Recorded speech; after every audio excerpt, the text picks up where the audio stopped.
Welcome to another edition of the Best Business Minds, where we interview business leaders and academics that write thought-provoking books.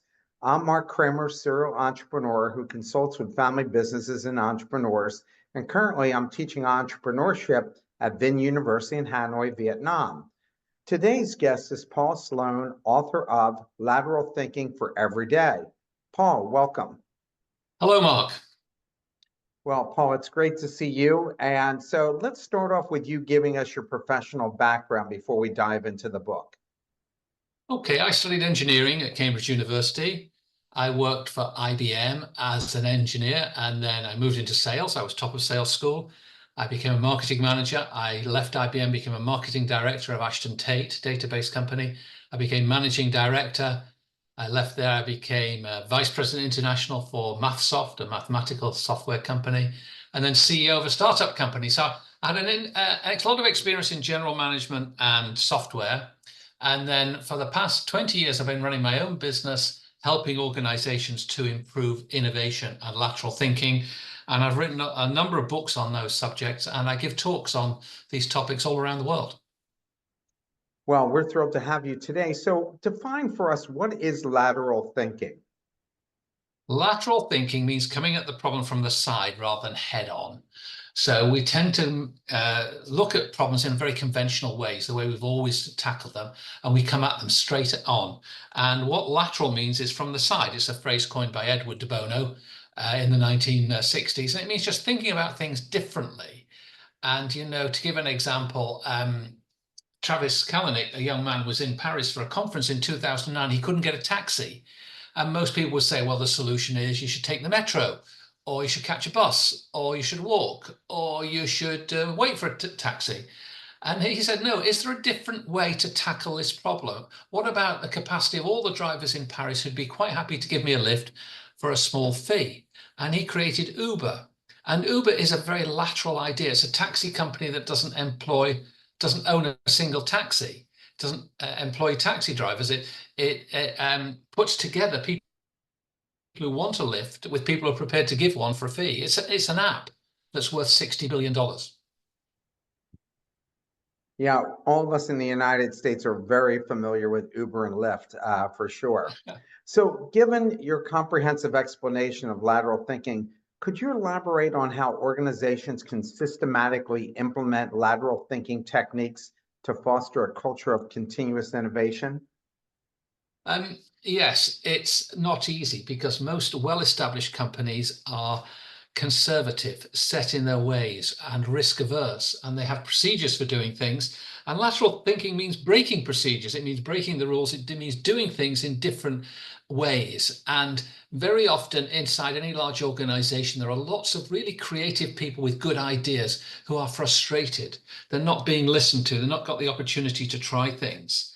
And it's all about unleashing those people to try things, empowering them, and changing the attitude to risk and entrepreneurship inside the organization.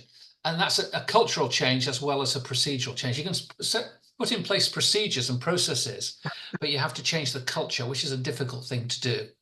And when companies say to me, when bosses and CEOs say to me, how can we improve innovation in our organization? And the reason that you want lateral thinking, by the way, is that it's the key that unlocks innovation.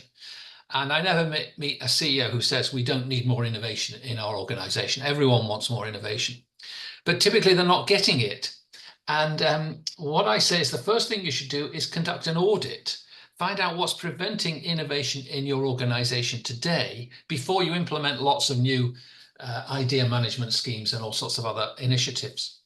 And if you ask people low down in the organization, are you allowed to try new things? Have you got time to try an experiment? How many new ideas did you introduce last year? What happens if you introduce a new idea? Where do new initiatives come from? You'll find that what they say is, by and large, we're not allowed to try new things, and most of the change is imposed on us from above. And what you want is ideas bubbling up from the bottom, because the people who are close to the customer, who are close to the action, often have the best fresh ideas. But what you've got to do is to give them the scope and the space to try those ideas. You have to empower them.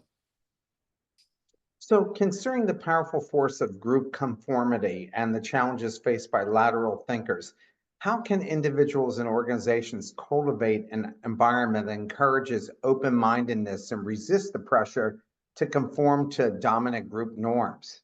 Yes, well, in my new book, Lateral Thinking for Every Day, I talk about groupthink and the curse of groupthink. Particularly if you've got very powerful leaders, people tend to conform to their ideas and support them and reinforce them and get aligned. And that's good up to a point, but also you need what I call loyal rebels. You need people who will challenge what you're doing and say, just a minute, I think there's a better way to do this. Because typically there's always a better way to do this. And very often it's people lower down who can see that, and the bosses at the top can't. So how do you do it? Well, there's a number of things you can do. You can have an idea management scheme where people can submit ideas. You can have regular brainstorms. You can encourage people to try things. You can give them time. You can set up a budget for experimentation. And most of that budget will be wasted on things that don't work, but that's fine. Innovation involves waste. It involves trying things that don't work. It involves failure. It involves learning from failure and welcoming failure and not criticizing failure and blaming people for trying things that didn't work. So it involves a change of culture. It has to come from the top, really. It's very difficult to change the culture of an organization. It's almost impossible from the bottom or the middle. It's difficult enough from the top, but it can be done. And a good thing for a boss, the CEO, to do is to talk about his or her failures. When I was younger, I tried this, it didn't work, but I learned this. And also, a very powerful thing for the boss to do in any meeting is to praise somebody for trying something that failed. You know, John here, he tried this initiative with customers. It didn't work, but we learned these valuable lessons. And I want to see more people trying things which will improve customer service, even if initially they don't work. And you've got my permission to try things close to the customer if you think that will help. You don't necessarily have to get permission first, but let me know what's going on. Let your boss know what's going on. Try new things. We want more experimentation inside the organization. Are there organizations that you can point to that people could look at and say, these guys follow exactly that? Or are there any organizations that come to mind to you? Yeah, well, there's certainly Meta allow programmers to try new things on Facebook, even make live changes occasionally on Facebook. Alphabet, Google are very famous for it, for empowering people. 3M for a long time had a rule that anyone could spend 15% of their time on any project that interested them. They didn't have to get their boss's permission. They had to tell the boss what it was. Hewlett-Packard had a thing called the Medal of Defiance, which was awarded to any employee who broke the rules and went around procedures so in order to solve a customer problem. And it was awarded to rebels inside the company in order to say, although we're a big company, we can still do things like a little company, like an entrepreneurial startup. We can try things. So there are many examples of bigger companies that try to do this and have succeeded. How can individuals who are not immigrants develop and cultivate an outsider mindset to enhance their creativity and entrepreneurial success, similar to those immigrants who bring fresh perspectives and challenges to the status quo? Yeah, it's quite remarkable how many entrepreneurs in America are immigrants or the children of immigrants, because immigrants see things in a different way. They've got a different set of possibilities, and they're not inured in the culture which says this is how you do things. And when you're brought up at school, kids at school initially are very creative, and then gradually it gets crushed out of them. And this is the way you pass exams. This is the way you write a good answer to a test question. This is the way you pass your degree. And it's procedural. And immigrants don't conform to those procedures. And what you have to do if you're not an immigrant is try to think like an immigrant and ask these sorts of questions. Is there a better way to do what we're doing? What if the opposite were true? What are the fundamental assumptions we're making here? As a taxi company, we've assumed that we've got to own taxis. Is there a different way? Yes. Uber shows there's a different way completely. So it's about asking the very fundamental challenging questions and being open-minded about the answers, being prepared to explore sidetracks, being prepared to explore different approaches. The innovative leader, the lateral thinker, is always curious. They're always prepared to consider diversions and sidetracks and other approaches. And sometimes this can be frustrating if you're working for them because you want clear direction, you want everyone headed off immediately. And the lateral thinker is saying, just a minute, let's think about this. Is there a better way to do this? Have we considered different possibilities? What if we tried this? So you have to cultivate that sort of mindset of being open-minded, deliberately open-minded, and a deliberate rule breaker sometimes. How did you decide on these particular companies that you illustrate in the book? The concept of successful business pivots, and what criteria did you use to determine their relevance and impact?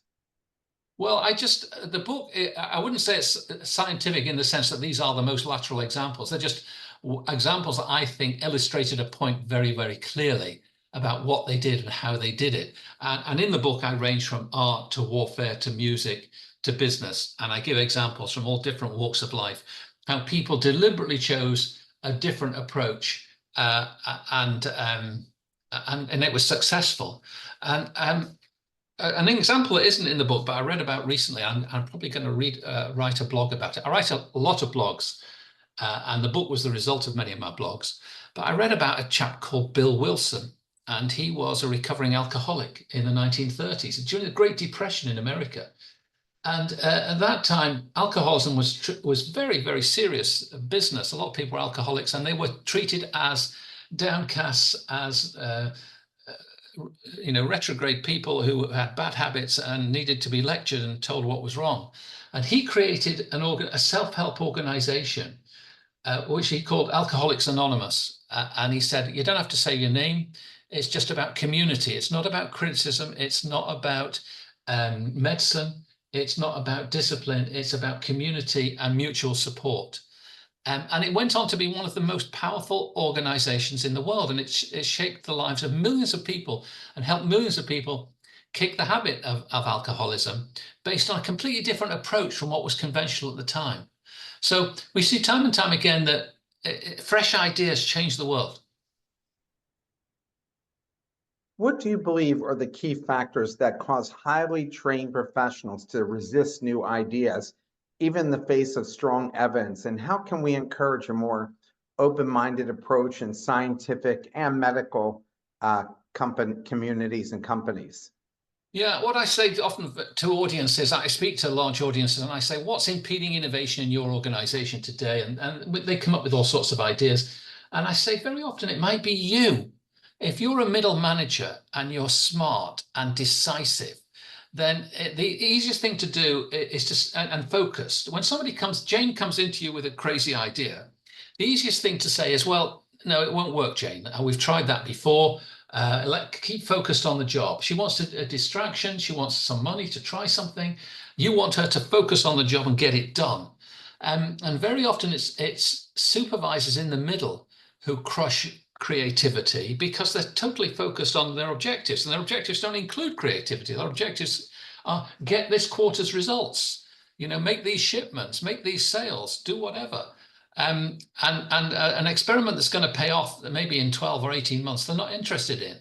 So it's very difficult, and you have to deliberately bypass the structure sometimes. And some companies set up lateral thinking and innovation units outside of the mainstream so as to foster little ideas and develop them and take them all the way almost to market before they're taken back into the mainstream, because the mainstream will resist new ideas and kill new ideas. Yeah, I wonder often, the larger the organization, and I think that's why so many large organizations, when the entrepreneur leaves, ends up dying over a period of time because they were contrarian thinkers themselves. I mean, that's why Yes. they started these ventures. So, how do you encourage contrarian thinking and in the organization without it being snuffed out? Because people who usually end up in very large organizations just don't think that way, and they're always trying to play it safe, hence why they're in large organizations. Well, that's particularly true of the public sector and government organizations, I think. But inside every organization, there are some creative individuals. There are some rebels. there are some free thinkers, there are some contrarian thinkers, and they've got to be encouraged. You don't want everyone to be a contrarian thinker and going off in different directions at the same time. You need alignment, and then you need challenge. Any manager can encourage alignment, and any manager can encourage challenge. And they tend to encourage the first, but not the second. So what you do is you say, here's the plan. We're really going to get behind it and try and make it work. And then 6 weeks in, you say, well, let's have a review. What's working well and what isn't? What lessons can we learn? What has gone wrong? What's gone well? What's gone wrong? And I'm prepared to hear everyone. And the manager doesn't speak first. The boss in the room doesn't say, this is what I think. They encourage everyone else to speak first, and they listen. And they encourage people to challenge what's going on.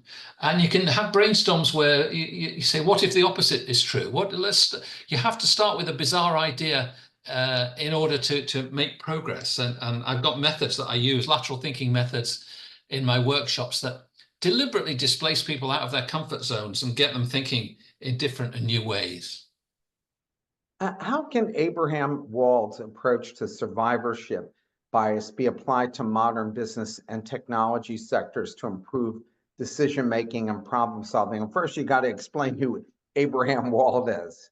Well, Abraham Wald is a Jewish immigrant who fled Europe in the 1930s, came to America.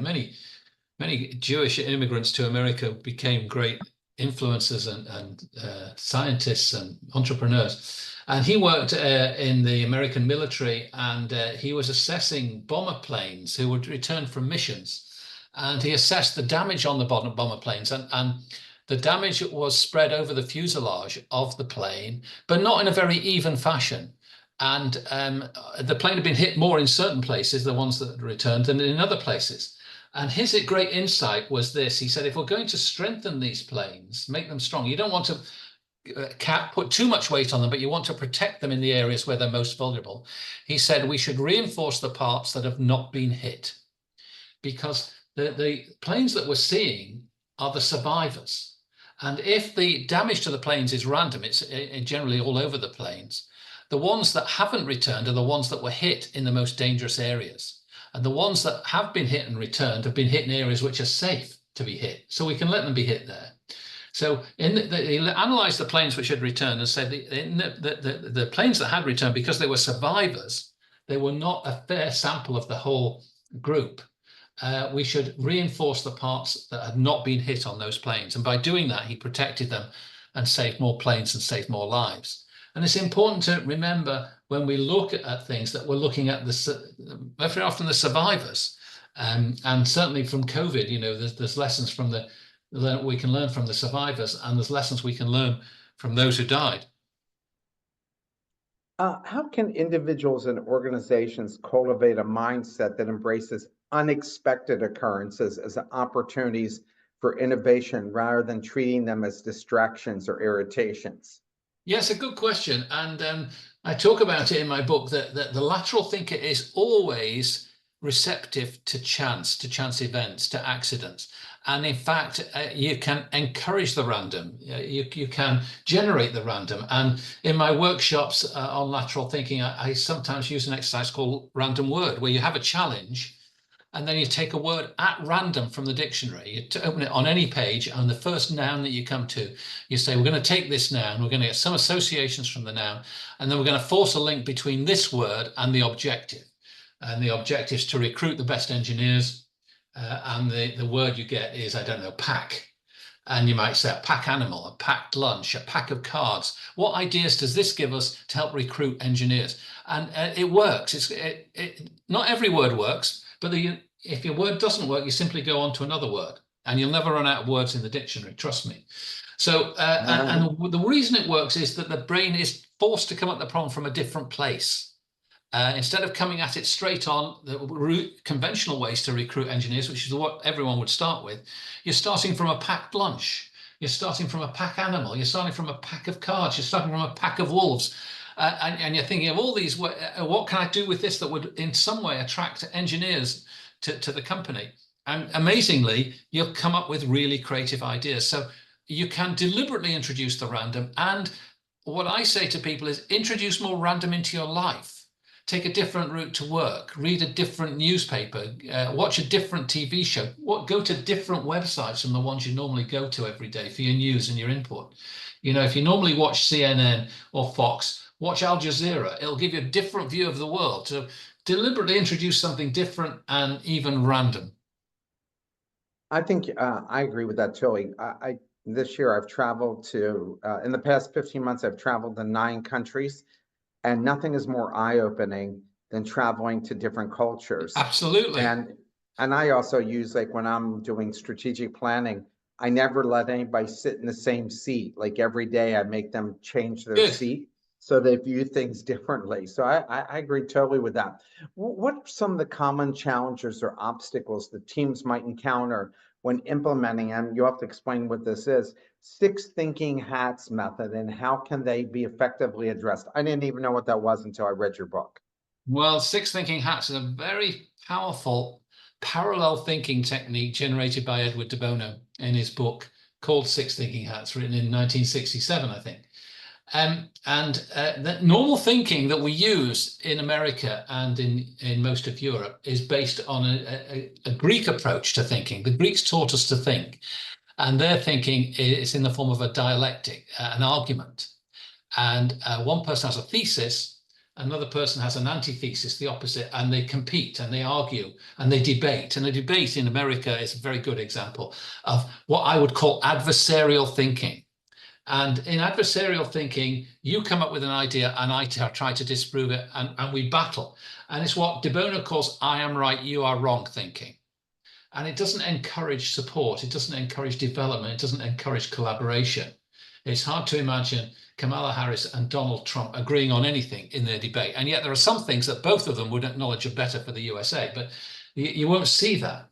Now with 6 thinking hats, it overcomes that completely, because everyone in the group has to think the same way at the same time. And the metaphor is the hat. So you all put on the same color hat. And when you have the same color hat on, you have to think the same way. And the way I use them is the first hat I put on is the white hat. And the white hat is the hat of information. What data do we have? What do we know for sure? Let's review the data on this problem. And you review the data, and you might have a white paper, or you might identify areas where we need to get more data. And then after you've analyzed the data, we've got this problem with complaints, with customers. We're not looking at solutions, we're just looking at facts, data. Then you put on the red hat, and the red hat is the hat of emotions. How do you feel about this? And there might be a proposal on the table. A proposal might be that we double the size of the support staff, or whatever it is. How do you feel about it? I feel this is helpful. I feel angry about this. I feel threatened about this. I feel excited about this. And you get people to express their emotions. And normally we don't talk about emotions. We don't talk about feelings. Particularly men don't talk about feelings. But feelings are important. Feelings are facts. And feelings influence decisions.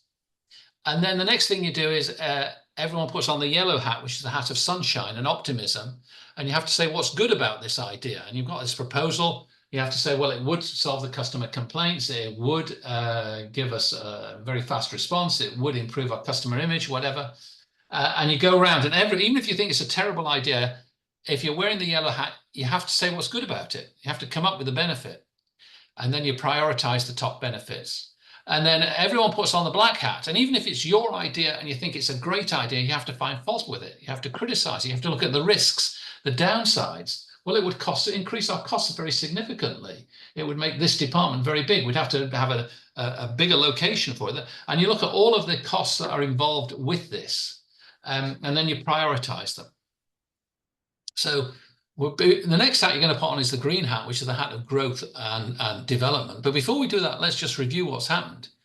We've identified the facts. We've got everyone's feelings articulated. We've identified the benefits and prioritized them. We've identified the risks and downsides and prioritized. We haven't had a single argument yet, because there's been no scope in the process for an argument. Now, obviously, that discussion has to take place, and it takes place with the green hat on, but the green hat is very constructive. With the green hat, what you're saying is, can we get these big yellows, these big benefits that we want? and yet mitigate the risks? Can we overcome the blacks, the black ideas, the ones which are dangerous or risky? Is there a way? Sometimes you say, no, we can't. The risks are too great. The costs are too big. But other times you say, well, yes, if we come up with this idea and this idea, we can mitigate those blacks, we can overcome those risks, and we can still deliver these benefits that we want. And then the blue hat, the final hat, is the hat of the meta hat of control, where you review the whole process. So that's a very quick review of it, but it's been used in boardrooms, in jury rooms, in committees, in brainstorms, all sorts of places. And trust me, it's very effective. And if it's well facilitated, it speeds up meetings. You get better decisions, faster decisions, and you get more buy-in from the whole group because they weren't excluded from the process. It wasn't not their idea, if you follow me. So you mentioned the Greeks, and you mentioned the book that you can one can effectively balance and integrate the three Greeks: ethos, pathos, and logos, within a single presentation or conversation without overwhelming the audience or seemingly destroying it. How do you do that? Well, yeah, it's a very old idea, but very powerful, that you should bring the three Greeks with you when you go to a presentation or a meeting, or you're presenting an argument or a case. And the three Greeks are ethos, pathos, and logos. And most people in business tend to use logos, and logos is logic, it's rational, it's spreadsheets, it's data. The reasons we should do this are the payback and the return on investment. And it's all of that stuff, which is logos, logical stuff. The word logical comes from logos. But the two other Greeks you should use, first of all, is ethos, and that's your ethics, your approach, your standing. Why you should listen to me is because I've written this book. I've got this background. I've got this approach. I've got this philosophy. And without boasting, you have to introduce your platform, your authority to say what you're saying. And that's ethos. But also pathos is feelings, it's emotion. And you should appeal to feelings and to emotion as much as to logos. And if you're going to persuade somebody to do this, you should say, this will make you proud. You'll be happy when you've done this. And this will overcome your fears. So talk about people's feelings and their emotions, as well as just what's logical up in their brains, as it were. How do you determine the balance between providing enough information to keep lateral thinking puzzles engaging without making them too difficult or too easy for the participants? Oh, that's a skill which I would claim to have, because I've written books of lateral thinking puzzles, and I have a forum called latpuzz.com, lat-puzz.com, where people set and solve lateral thinking puzzles. And typically you give a little bit of information, and then people have to ask questions, and you give yes or no answers. And they come up, eventually they figure it out. But very often they're heading off in the wrong direction because they've made the wrong assumptions. And if they've made the wrong assumptions, then they can dig themselves into a big hole. And that's what teaches lateral thinking, that once you get stuck, you have to approach the problem from a different direction. That's the lateral part. You have to put all the clues together. And I think they're great fun. They're great fun with kids on a long car journey or after dinner. And I love them. And we could spend another podcast series just doing lateral thinking puzzles. Trust me. How can you share any strategies or techniques for transforming a zebra mindset into a giraffe mindset, particularly in a business environment where entrenched opinions can hinder progress? Yes, so I draw this. I don't think I came up with this. I think somebody else came up with it. Zebra stands for zero evidence, but really adamant. And you see this in politicians, and you see this in people who set themselves up as demagogues, and they have very little evidence, but they're very, very sure of themselves and certain that they're right, and that Britain leaving the EU would be a good idea for all sorts of nebulous reasons. And people came out. Zebras are people who are very adamant, and you have zebras in the office who are very strong in their opinion, but don't have outside evidence to support it, or very little evidence. And as giraffe, in contrast, is somebody who rises above all that and looks over the whole scene and is not aggressive, but far-sighted and strategic and thinking, rather than a gut reaction, a knee-jerk reaction based on very strong convictions, which may be wrong. So if you're surrounded with zebras in your office, it's difficult. If people are all certain that they're right and their ideas, which they've been running for years, are the only way to do things, it's not easy. And even if you present them with the evidence, which shows that there might be a better way, they'll often resist it and say, "Well, I don't believe that," or "It's not worth." I mean, the zebras are flat earthers to some extent. They think the earth is flat, and they think that they won't believe that man walked on the moon, and they don't believe that the office can be run a better way and that customer needs can be met in a better way. So they're difficult people to deal with, and sometimes you have to go around them. And if you've got a boss who's a zebra, maybe you have to leave. Yeah, I mean, for sure. I mean, that can be stifling. How can we effectively balance being critical of our own actions with maintaining a positive and constructive mindset after experiencing a setback? I mean, see this all the time with some athletes. They get crushed by the loss, Yes. or and I see this especially with great athletes and really smart people. Yeah, well, that's one of the things that sport teaches you, is that you're going to get knocked back a few times and you have to pick yourself up and carry on. And what I say, I speak to young people and students in schools, and I talk about successful people. I say successful people set very high standards for themselves, but they're not arrogant. They're not complacent because they know they're special, because they know they can achieve something. They demand high standards of themselves, and if they don't get there, they don't blame other people. So the successful people don't say they're victims. It wasn't my fault. It was my teachers. It was my parents. I was unlucky. They say, I screwed up that time, but I can learn a lesson and I won't make that mistake again. And they take responsibility for their own actions. They take responsibility for their own failures and mistakes, and they learn from them and they move on, and they continue to demand high standards. And I say that's what you should do, because each of you is special. Each of you has something to contribute to the world. And you've got to believe in yourself. Successful people believe in themselves, but that doesn't mean they're complacent or arrogant. In fact, the exact opposite. They demand higher standards from themselves and more action all the time. How do you determine which tasks are suitable for delegation and ensure that the quality of work remains high when someone else takes on these responsibilities? This happens to entrepreneurs all the time, especially in the early stages of their venture where they're afraid to give that up. I know entrepreneurs, they start by doing everything in the company, and then they have to take on extra people, and they tell most people what to do, and then they micromanage them, look over their shoulder, interfere because they think they can do it better. And ultimately that will strangle the company.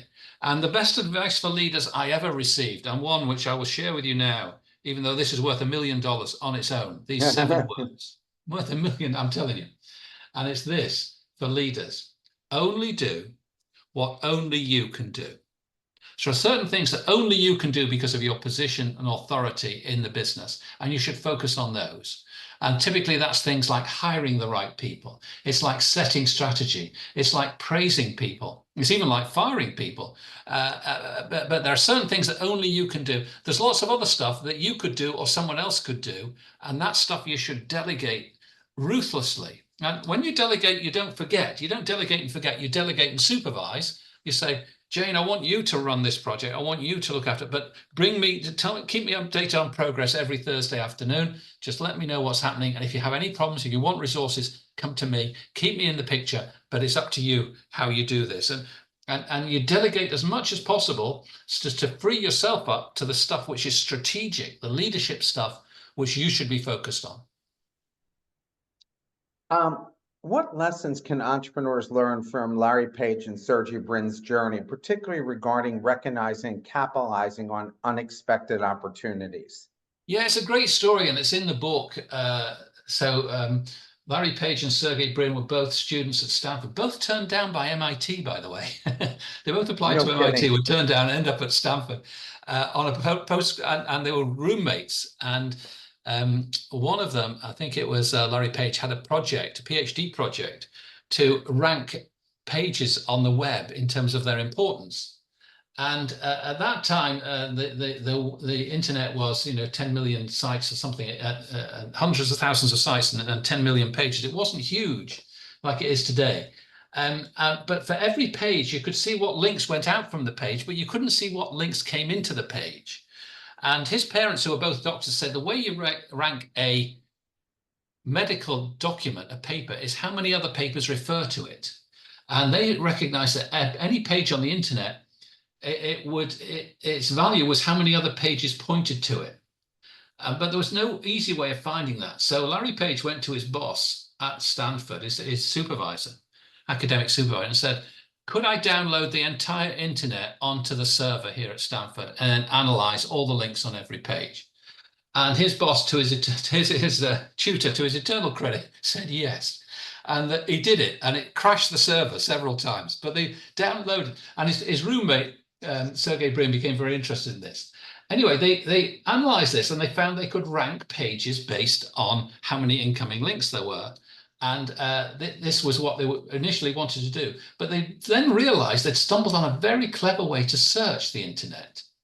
And they took this idea to Yahoo and Excite and Alta Vista and said, look, we've got this great idea for us, and you can buy it off us for $100,000, believe it or not. And they all said, no, we don't believe in that. We don't believe search is the way forward. We think portals are the way forward.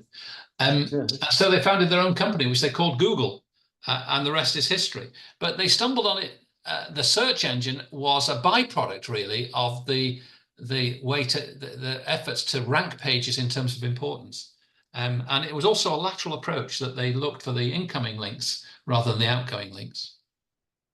It's funny now, two things. One is I was at an Angel Capital Association conference at least maybe a dozen years ago, and a guy went to Stanford with Sergey Brin and Larry Page, and they were in a entrepreneurship class, and they were both late coming to the class, and I think it was Sergey Brin said, hey, can you look this over? I want to ace this class. So he looks over the plan, and it's for Google.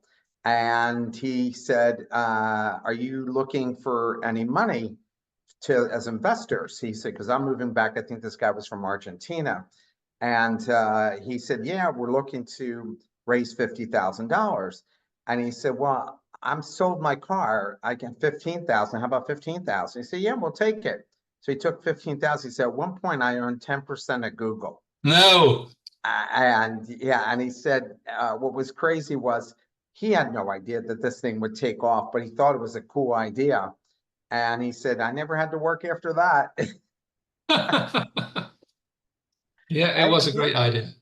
The other thing I noticed is that AI has now jumped over Google. Now I do my searches on AI and I get much better information. Yes. Than using Google. In fact, Google is like pedestrian compared to how quickly and the way AI lays out information. Well, that's why Google have Gemini. Gemini is the Google AI engine, yes. Yeah, but they almost need to now change Google totally to Gemini because the Google search engine doesn't really give you what you can get from Gemini for sure. Correct, yeah. What strategies or tools do you recommend identifying and validating unconventional uses for existing products that can lead to successful market repositioning? This is a big thing for a lot of companies. Yeah, the thing to do there, I think, if you're an established company with an established product, is observe your customers. So asking customers questions is good up to a point, but observing them is better. And if you observe customers, you'll see what difficulties and problems they have. And anytime the customer has a pain or difficulty, it's an opportunity for innovation. And they also do weird things with your product, which are opportunities for you. So when Levi's studied their customers, they found that some of them would buy a pair of jeans and then sit in the bath to shrink the jeans to fit. And so they produced shrink to fit jeans. And other people would wash the jeans to get a stone wash look. So they produced stone wash jeans. And other people would rip the jeans deliberately. So they produced ripped jeans. So if you observe your customers, how they use your products in weird ways, you'll find niches of opportunity for you to do that. And of course, there are many other examples where products were put to strange uses, and that led to to new opportunities. Yeah, you kind of talk about that even further in the book. Can you provide examples of how shifting focus from problems to opportunities has led to significant innovations in other industries? Well, every problem is an opportunity, and if you can identify a problem, such as such as Travis Kalanick did in Paris, where he couldn't get the taxi. It was a personal problem, and he came up with the idea. But a big problem that existed for centuries was unloading ships, and unloading ships depended on dockers who would take their time and sometimes break open the goods and steal goods. And it took a long time to turn a ship around, and all of that was costing money. And then some guy whose name I forget now, but I wrote about a blog about him, came up with the idea of the container. And the container was a radical idea that you could load all the goods in Chicago, put it on a truck, send it all the way across to Baltimore or somewhere, and it would then get loaded on a boat very quickly and shipped to Europe, and it'd be taken off the boat very quickly as a container, as a unit, as a sealed unit. And containers, boxes, which contained goods, revolutionized shipping and transport. And it was a problem which had been around for a long time, but nobody else came up with that idea until he did. I find it very interesting how long it took for people to figure out wheels on luggage. Yes, I mean, think about that opportunity. And now there's no luggage that doesn't have wheels. I know. It seems And so obvious. right, yeah. I think that because now with longer lines, because of security reasons, it's not the same as when it used to be. You watch those old movies where they're each carrying a bag, and it's a short walk to the train, or it's a short walk to the to where you have to go in the airport.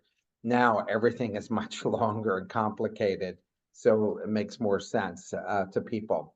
What are some simple, cost-effective changes that small businesses or remote teams can implement to foster better collaboration and innovation? Um, well, I think that the key thing is to set the team a challenge and have them think about it, and have short, well facilitated brainstorms, not long rambling discussions. But you say, we're going to come in, we're going to have a meeting on Wednesday morning. We're coming in at 8 o'clock. There's going to be croissant and coffee provided for you. And we're going to spend an hour coming up with new ways to significantly delight customers, or we're going to come up with ways to significantly reduce cost, or we're going to come up with ways to recruit more programmers and engineers, whatever the challenge is. And then if you get a facilitator in, and typically the boss, the manager, is not the best person to facilitate a brainstorm because they shape the discussion. They can't stop themselves from influencing ideas. And you want somebody who will encourage the quiet people and stop the dominant, loudest people from dominating the meeting.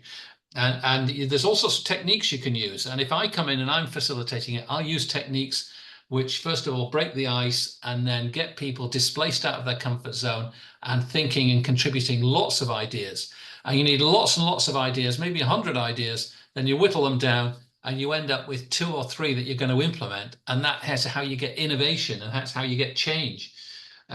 So you need to encourage that, but there's a process for it, and it's not a brainstorm is not just anybody saying anything and going off in any direction. It's focused sharply on a target, but it encourages divergent thinking. People can think of any initial idea, and they're not allowed to criticize it in the first stage until you get to the idea selection stage. I used to run a big trade association, and I would host breakfast and lunches for all the CEOs of our 1,200 companies. So we would pick maybe 10, 20% of them. And over a summer, we would do it. And I would just go around the table and say, what is the biggest problem you're dealing with, and how can we help you? And I said, don't worry about anybody else around the table, just your company, just be selfish. What is it? And we would find we'd get 180 ideas, but we would get 3 ideas that were common to everybody. Yes. And we would implement those 3 ideas. And every year we had all 3 would be hits consistently. I did it for 5 years, and was amazing when you ask people that question. Can you provide What lessons can other artists or entrepreneurs learn from Volpec's, I hope I'm saying that right, Volpec's unconventional approach to problem solving, and how can they apply similar lateral thinking strategies in their own field? So, can you explain who this person is? Well, they're a group from Ann Arbor, Michigan, and they didn't have enough money for a concert tour they wanted to give. And they noticed a wrinkle in the Spotify rules. And the wrinkle said that the more times your tracks are played by people on Spotify, the more money you'll earn. It's only a tiny amount of money, but if your track is played for hours on end, you earn some money. And so what they did was they produced an album of music with no music. And each of the tracks on there is silent. It's a 65-second track with no music. And they said to their fans, they loaded it on Spotify and they said, leave this on continuous play in the background. And every time it played, they earned, a tenth of a cent or something. And because it ran and ran and ran, and all their fans everywhere were doing this, they earned enough, $20,000, whatever, $30,000, whatever it was, enough to run the tour. And Spotify eventually came up with, spotted this problem and fixed it in the terms and conditions. But they were good enough, professional enough to honor the payment to Wolfpack. And it's an example of lateral thinking in music and communication and marketing. And a music album with no music, why would you do it? It's such a lateral idea. And there's always a clever way to approach any problem, and certainly in marketing. I've just written a new course on Udemy called The Outrageous Marketing Playbook. And it's all about outrageous marketing ideas and how almost any company can use something bold and innovative, and especially if it's topical, to cut through the noise. Because bland advertising, bland marketing offends nobody, but nobody remembers it. And sometimes you have to be prepared to take some risks and even offend some people in order to get your message across. And I give a lot of examples of where that's worked, and also one or two examples of where it hasn't worked. So it's about doing that. It's about just thinking differently. And you've got people working for you who can think differently if they're encouraged to do so.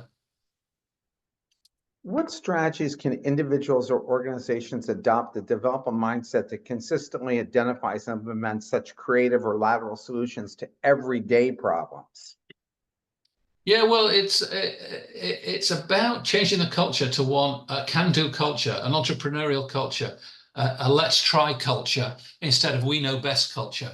So the lateral thinker is endlessly curious, endlessly trying new ideas, and there's lots of examples in the book which we could go into. But it's about the boss saying to people, here's the vision, here's where we're headed, here's where I want us to be in a year's time, but I need your ideas for how to get there. This is the destination, you can choose the route. And you let the team choose the route, you let them choose the best way of getting there, with some degree of supervision, of course. But by and large, you empower people to try things. And when you empower people to succeed, you empower them to fail. So you've got to be prepared to accept some degree of failure. But the really clever leader is one who says, can spot failures early and correct them, instead of the whole ship going down the wrong route. As soon as you realize you're on the wrong route, you change and you go in a different direction. So you're flying slightly out of control in this way. But if you've got a really good team, if you've recruited good people and you give them their head, by and large, you'll get far more successes than failures. What specific skills and tools does Bellingcat teach in its workshops to enable individuals and organizations to effectively conduct open source investigations? And you have to explain who Bellingcat is. is a very influential open source movement which uses data and analysis of data to uncover scandals and horrors, certainly in Eastern Europe and in Russia and in other places. And it's been banned in China and Russia because it exposes things by the open source. And what it does is it gets lots and lots of volunteers to work on a problem. And the problem might be identifying these people who came over, the Russian agents who came to Salisbury to commit a murder. There were photographs of them, and by issuing those and sharing them around and analyzing, they were able to make far more progress with their group than Interpol or any of the authorities. And open source communities are very, very powerful things if you can harness them.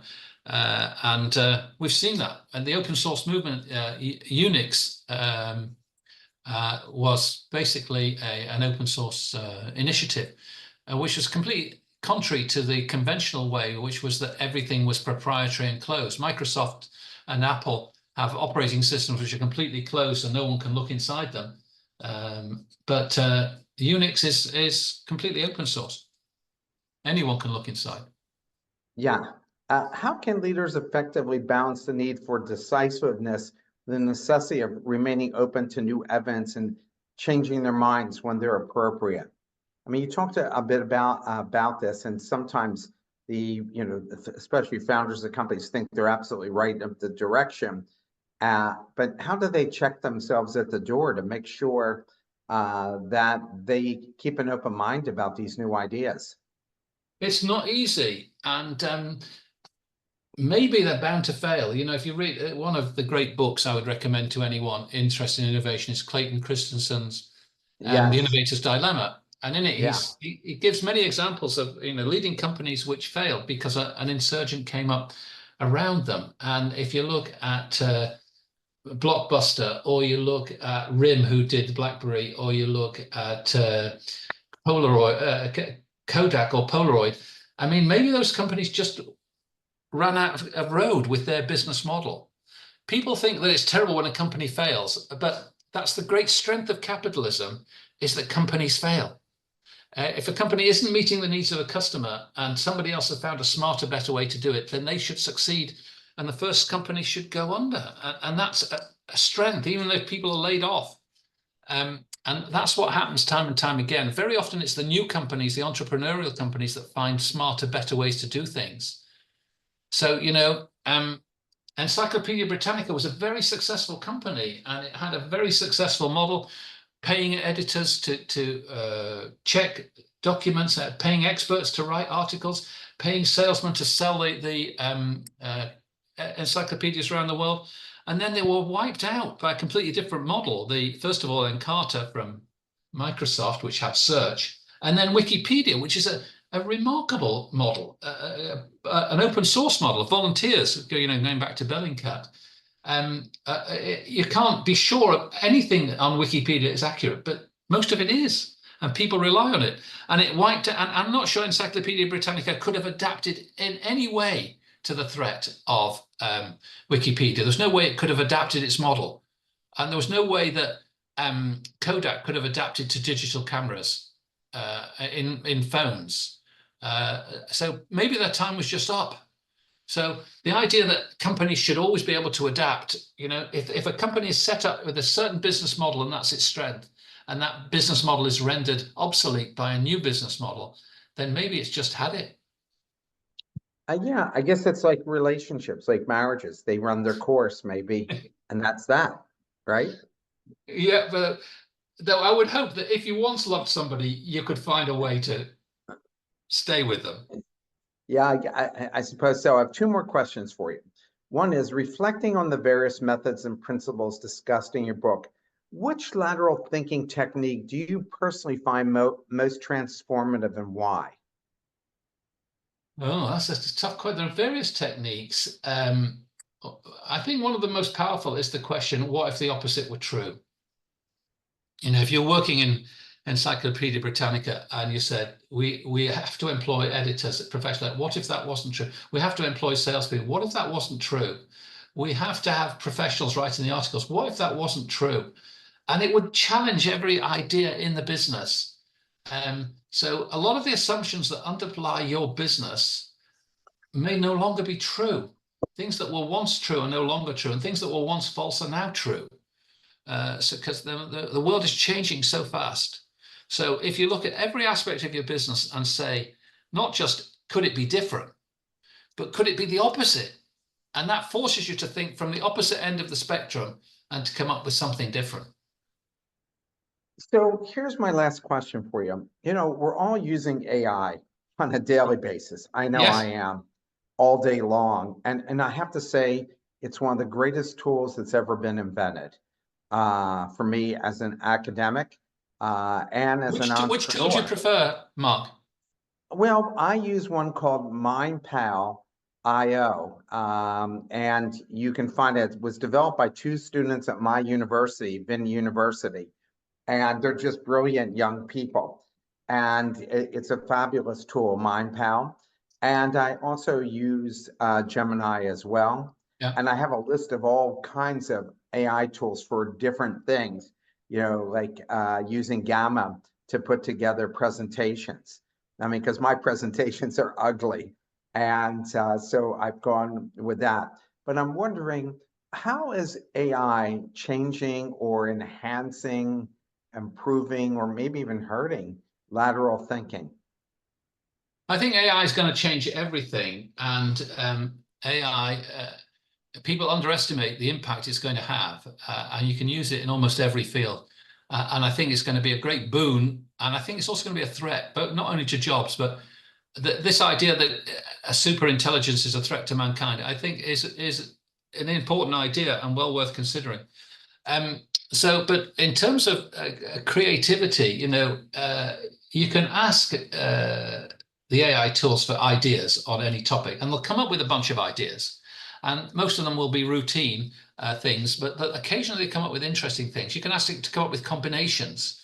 You can ask it to force associations between different things. So, how can I use a potato to motivate my staff, or whatever it is? The AI will come back with an answer. So you can use it as an adjunct in your brainstorms and in your creativity methods and in your innovation workshops. So I think it's a tool that can be used. If you're, one of the things I tried on it, I said, and you can try this. I'm thinking of writing a book about a man called Joe, and he finds that his wife, Mary, is having an affair with Peter. And so he goes and he sees Peter, but Peter blackmails him, and he decides to kill Peter. And how could he dispose of the body? And what could happen next in the plot? And ChatGPT, which I used, came back with these are different ways you can dispose of. This is what could happen next. Peter has a brother who comes searching for him. Peter's phone is found, and the police then, and it comes up with all these plot ideas based on hundreds of thousands of novels that it has analyzed. So you can use it for the plot, and you can say, what could happen? You've run out of ideas in this plot. What could happen next? It'll come up with a bunch of ideas. So the concept that AI isn't creative is wrong. AI can write a song, AI can write a poem, AI can write a novel. It might not be great yet, but it's coming along, and you can use it as an assistant, I think, to your own creative ideas, whether in music or literature or art or anywhere else. So I think it's a tool which is going to help a lot of people. It's going to put people out of work. It's going to change things dramatically. And long term, it may be a serious problem as well as a huge help. I agree with this totally. Everything you just said, I agree with. Paul, thank you so much for taking the time to speak with me today. Your book was fabulous, and I could listen to you all day long talk about this subject and other subjects. You're such a smart guy. So thank you so much for taking the time. Thank you, Mark. And if any of your listeners are interested, the book's called Lateral Thinking for Every Day. We will definitely put that out there for everybody to know so they can buy that book. Thank you. Thanks, Mark.